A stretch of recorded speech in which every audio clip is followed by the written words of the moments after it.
18 जून 2026 सुबह के वक्त था। पुणे के आसपास मौसम धीरे धीरे रंग पकड़ रहा था। बादलों के बीच धूप कभी निकल रही थी तो कभी छिप रही थी। इसी बीच दो कपल आउटिंग के लिए लोहा फोर्ट निकलते हैं। 26 साल की केतन अग्रवाल और उसकी फियांसी सिया गोयल दोनों की एंगेजमेंट हो चुकी है और नवंबर में शादी होने वाली है। और बात करें लोहागढ़ फोर्ट की तो लोनावला के पास पहाड़ी में बसा हुआ, जहां मानसून के टाइम ट्रैकिंग के अलग ही क्रेज होता है। पहाड़ के पुराने रास्ते, एक तरफ हरियाली, दूसरी तरफ गहरी खाई और बीच बीच में ऐसा पॉइंट जहां लोग रुक कर फोटो लेते हैं और कपल के लिए बेस्ट प्लेस माना जाता है। और यही कारण है कि दोनों वहां जाने के डिसाइड करते हैं। घर में शादी की तैयारी चल रही है। उदयपुर का महंगा पैलेस बुक हो चुका था और वह लड़का अपने मंगेतर के जन्मदिन को खास बनाने की तैयारी कर रहा था। लेकिन उसे अंदाजा नहीं था कि जिस लड़की के साथ वह अपनी नई जिंदगी शुरुआत करने वाला है, वही लड़की उसकी मौत की साजिश का हिस्सा बन जाएगा। सब कुछ नॉर्मल लग रहा था, लेकिन अचानक फोर्ट के एक किनारे पर केतन को धक्का दे दिया गया और वह खाई में जा गिरा। उस वक्त जो कहानी सामने आई वह बहुत सीधी थी। हादसा कहा गया कि केतन का पैर फिसल गया, उसका संतुलन बिगड़ गया और वह नीचे गिर गया। यह कहानी है 26 साल के केतन अग्रवाल की। पुणे के एक बड़े बिल्डर का इकलौता बेटा, घर का लाडला, माँ बाप की आंखों का तारा, एक ऐसा लड़का जिसने परिवार के खुशी के लिए अरेंज मैरिज के लिए हाँ की और फिर धीरे धीरे अपनी मंगेतर सिया गोयल से सच में प्यार करने लगा। सोशल मीडिया पर इन दोनों के वीडियो देखिए तो लगेगा परफेक्ट कपल हैं। केतन सिया के लिए फूल ला रहा है, सरप्राइज दे रहा है, उसे गले लगा रहा है। सिया प्यार भरी स्टोरी डाल रही है। दोनों को देखकर लगता है कि बस कुछ ही महीने में शादी होगी और एक खूबसूरत जिंदगी शुरू हो जाएगी। लेकिन 18 जून 2026 को यह कहानी लोहागढ़ किला पर आकर टूट गई। उस दिन केतन सिया के साथ लोहागढ़ फोर्ट गया था। बाहर से देखो तो सब कुछ बिल्कुल सामान्य लगता है। जन्मदिन के आसपास एक आउटिंग, थोड़ा ट्रैक, थोड़ा प्राइवेट टाइम। लेकिन जांच एजेंसी का आरोप है कि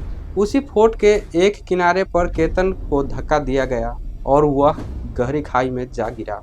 उस वक्त जो कहानी सामने आई वह बहुत सीधी थी। हादसा कहा गया कि केतन का पैर फिसल गया, उसका संतुलन बिगड़ गया और वह नीचे गिर गया। रेस्क्यू ऑपरेशन हुआ, सब निकाला गया और पहली नज़र में मामला एक दुखद ट्रैकिंग एक्सीडेंट जैसा लगा। लेकिन फिर केतन के परिवार को शक हुआ और जब पुलिस ने कॉल रिकॉर्ड, मूवमेंट, टाइमलाइन और आसपास की परिस्थिति को दोबारा देखना शुरू किया तो कहानी बदलने लगी। जांच में एक और नाम सामने आया, चेतन चौधरी, और पुलिस का आरोप है कि सिया का उसके साथ रिश्ता था। यही से मामला एक साधारण दुर्घटना से निकलकर साजिश हत्या के एंगल में चला गया। सबसे डराने वाली बात, 18 जून पहला प्रयास नहीं था, यानी केतन को इससे पहले भी कथित तौर पर निशाना बनाया गया था। अगर यह सच है तो फिर यह सिर्फ एक फोर्ट से गिरने की कहानी नहीं रह जाती। यह एक ऐसे लड़के की कहानी बन जाती है जो अपनी होने वाली पत्नी पर आंख बंद करके भरोसा कर रहा था और उसे बिल्कुल अंदाज नहीं था कि वह खतरे के कितना करीब पहुंच चुका है। अगर इस कहानी को सच में समझना है तो हमें 18 जून से थोड़ा पीछे जाना होगा, क्योंकि किसी भी हत्या की कहानी सिर्फ उस दिन से नहीं शुरू होती जिस दिन मौत होती है। उसकी शुरुआत उससे पहले हो चुकी होती है। और केतन अग्रवाल केस में भी 18 जून की घटना अचानक नहीं हुई थी। उसके पीछे एक रिश्ता था, एक छुपा हुआ कनेक्शन था और शायद एक ऐसी योजना थी जो धीरे धीरे तैयार की जा रही थी। बाहर से देखने पर ऐसा लगता है जैसे यह वही आम लव स्टोरी है जिसका अगला पड़ाव शादी है। लेकिन पुलिस का दावा है कि इस तस्वीर के पीछे एक दूसरी कहानी भी चल रही थी, चेतन चौधरी की। अब यहाँ सबसे बड़ा सवाल यही बनता है, अगर सिया किसी और से प्यार करती थी तो फिर उसने रिश्ता तोड़ा क्यों नहीं? सीधे इनकार क्यों नहीं किया? परिवार से लड़ाई क्यों नहीं की? या कम से कम केतन से सच क्यों नहीं कहा? पुलिस की थ्योरी यही कहती है कि शादी की तारीख तय होते ही सिया पर दबाव बढ़ने लगा था। वह इस शादी से निकलना चाहती थी लेकिन घर वाले को मना नहीं कर पा रही थी और यहीं से उसने और चेतन ने एक ऐसा रास्ता चुना जो इस कहानी को बेहद डरावना बना देता है। यहीं से मामला रिलेशनशिप से साजिश बनता है। अगर यह सिर्फ एक अफेयर का मामला होता तो यह एक निजी रिश्ते का विवाद होता, लेकिन पुलिस का आरोप है कि सिया और चेतन मिलकर केतन को रास्ते से हटाने की योजना बनाई। यानी अब यह कहानी सिर्फ धोखे की नहीं रही, यह कथित तौर पर प्लानिंग की कहानी बन गई। और यहीं पर एक बात बहुत चुभती है, केतन को शायद आखिरी समय तक कुछ समझ नहीं आया। केतन उस लड़की पर भरोसा कर रहा था जिसे वह अपनी पत्नी बनाने वाला था। उसे लग रहा था कि वह अपने जीवन के सबसे खूबसूरत दौर में है, लेकिन उसी दौर में उसके खिलाफ साजिश बुनी जा रही थी। क्यों यह केस इतना अनसेटल लगता है? क्योंकि यहाँ डर सिर्फ मौत का नहीं है, डर उस भरोसे का है जो टूटता हुआ दिखाई देता है। एक तरफ शादी की तैयारी, दूसरी तरफ कथित अफेयर, एक तरफ हनीमून प्लान, दूसरी तरफ मर्डर प्लानिंग का शक, एक तरफ सोशल मीडिया पर प्यार, दूसरी तरफ पुलिस केस डायरी में कंस्पिरेंसी। और शायद इसी वजह से यह मामला लोगों को सिर्फ हैरान नहीं बल्कि बेचैन भी कर रहा है। लेकिन असली झटका अभी बाकी है। पुलिस को यह मामला सिर्फ 18 जून की एक अचानक हुई घटना नहीं लग रहा था। शक था कि कहानी इससे पहले शुरू हो चुकी थी और इसी वजह से जांच की दिशा 14 जून की तरफ मुड़ती है। 14 जून, वही किला, वही खाई, वही लड़का। पुलिस के मुताबिक 18 जून से 4 दिन पहले यानी 14 जून को भी केतन को लोहागढ़ किले ले जाया गया था। और यहीं से मामला और डरावना हो जाता है। जिस जगह 18 जून को केतन की मौत हुई, उसी जगह के आसपास 14 जून को भी उसे ले जाया गया था। यानी अगर पुलिस की बात सही है तो 18 जून को कोई अचानक चुनी गई जगह नहीं थी। लोहागढ़ पहले से इस पूरी कहानी का हिस्सा बन चुका था। अब जरा इस बात को महसूस कीजिए, एक लड़का अपनी होने वाली पत्नी पर भरोसा करके उसके साथ घूमने जाता है। उसे नहीं पता कि वह जिस जगह खड़ा है वही जगह शायद उसके लिए पहले भी खतरा बन चुकी है। और अगर पुलिस का दावा सही है तो 14 जून को केतन बच गया, लेकिन 18 जून को उसकी किस्मत साथ नहीं दे पाई। पुलिस के मुताबिक 14 जून को केतन को खाई के किनारे तक ले जाया गया था, लेकिन उस दिन वह बच गया। किस वजह से बचा, उस पल क्या हुआ, किस तरह चीजें बिगड़ी, इन सब का पूरा सच अदालत ही तय करेगी। लेकिन पुलिस की कहानी यही कहती है कि 18 जून पहली कोशिश नहीं थी। और अगर यह सच है तो इसका मतलब बहुत बड़ा है। इसका मतलब यह है कि मामला गुस्से में लिया गया एक पल का फैसला नहीं था। यह कोई अचानक हुई लड़ाई या इम्पल्सिव रिएक्शन नहीं था। यह सोच समझकर की गई प्लानिंग हो सकती है। एक ऐसी प्लानिंग जिसमें जगह भी चुनी गई, समय भी चुना गया और शायद विक्टिम का ट्रस्ट भी इस्तेमाल किया गया। यहीं पर इस केस में एक और अजीब मोड़ आता है। रिपोर्ट के मुताबिक केतन और सिया की बाली जाने की तैयारी थी। शादी, हनीमून, फ्यूचर प्लानिंग, सब कुछ एक नॉर्मल कपल लाइफ जैसा दिख रहा था। लेकिन पुलिस का दावा है कि केतन का पासपोर्ट जानबूझकर छिपाया गया ताकि वह बाली न जा पाए। अब यह बात सुनने में छोटी लग सकती है, लेकिन अगर इसे पूरी कहानी के साथ जोड़कर देखें तो यह बहुत महत्वपूर्ण हो जाती है। अगर सच में पासपोर्ट छिपाया गया था तो सवाल उठता है क्यों?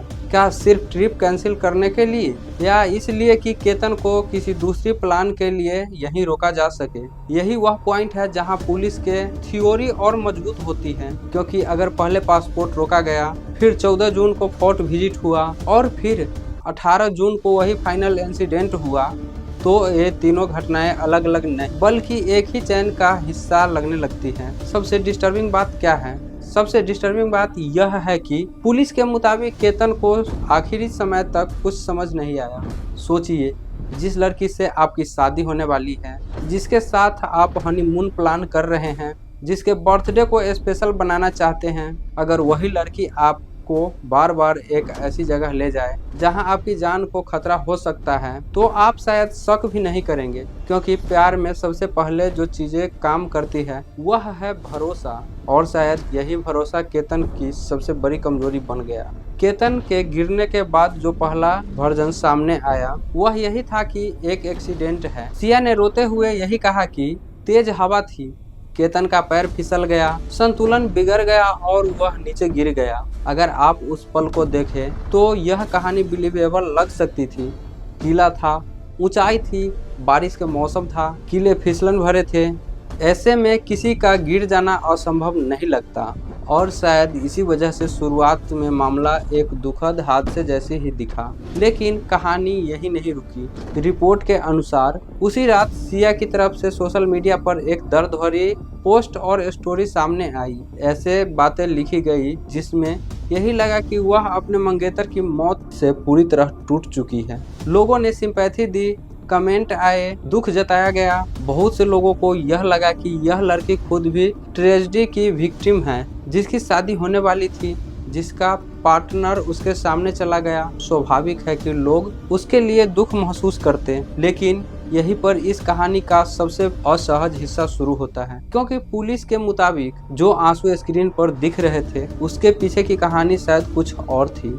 केतन के माता पिता को इस कहानी पर भरोसा नहीं हुआ। केतन के माता पिता को यह हादसे वाली कहानी असहज लगने लगी। उन्हें लगा कि कुछ बातें मेल नहीं खा रही, और यहीं से उन्होंने पुलिस पर दबाव बनाना शुरू किया कि मामले को सिर्फ एक्सीडेंट डेथ मानकर बंद न किया जाए। यही इस केस का टर्निंग पॉइंट बनता है, क्योंकि अगर परिवार उस समय चुप हो जाता, अगर उन्होंने वही मान लिया होता जो पहली कहानी थी, तो शायद यह मामला हमेशा के लिए दुर्घटना बनकर रह जाता। लेकिन परिवार नहीं रुका। उन्होंने सवाल पूछे, उन्होंने जांच की मांग की, और पुलिस ने फिर से टाइमलाइन खंगालनी शुरू की। जब पुलिस ने call record, CCTV footage, movement pattern और बाकी तकनीकी सबूतों को दोबारा देखना शुरू किया, तो एक्सीडेंट वाली कहानी कमजोर पड़ने लगी। यहीं पर एक और महत्वपूर्ण चीज सामने आई, हुड्डी पहने हुए एक शख्स का एंगल। रिपोर्ट के मुताबिक जांच में यह शक मजबूत हुआ कि चेतन चौधरी उस दिन